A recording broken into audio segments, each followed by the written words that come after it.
De Samuel, chapitre 4.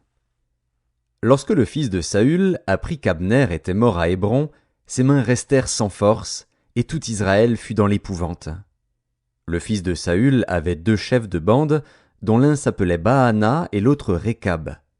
Ils étaient fils de Rimon de Béhéroth, d'entre les fils de Benjamin.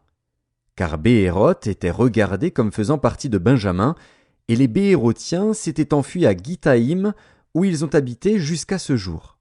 Jonathan, fils de Saül, avait un fils perclus des pieds, et âgé de 5 ans lorsqu'arriva de Jizréel la nouvelle de la mort de Saül et de Jonathan.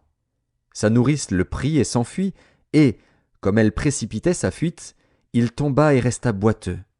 Son nom était Méphibosheth.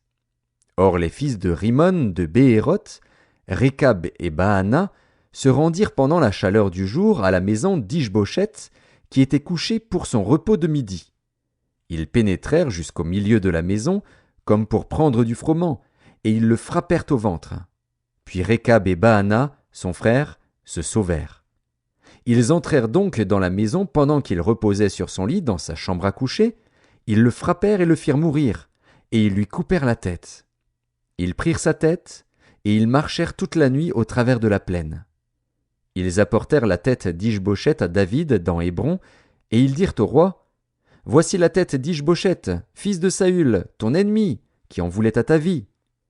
L'Éternel venge aujourd'hui le roi mon seigneur de Saül et de sa race. » David répondit à Récab et à Baana, son frère, fils de Rimon de Béhéroth: « L'Éternel qui m'a délivré de tout péril est vivant.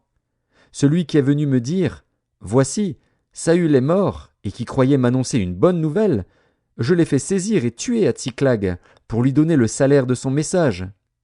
Et quand des méchants ont assassiné un homme juste dans sa maison et sur sa couche, combien plus ne redemanderai-je pas son sang de vos mains et ne vous exterminerai-je pas de la terre? » Et David ordonna à ses gens de les tuer.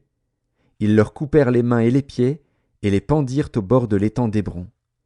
Ils prirent ensuite la tête d'Ish-Bosheth, et l'enterrèrent dans le sépulcre d'Abner à Hébron.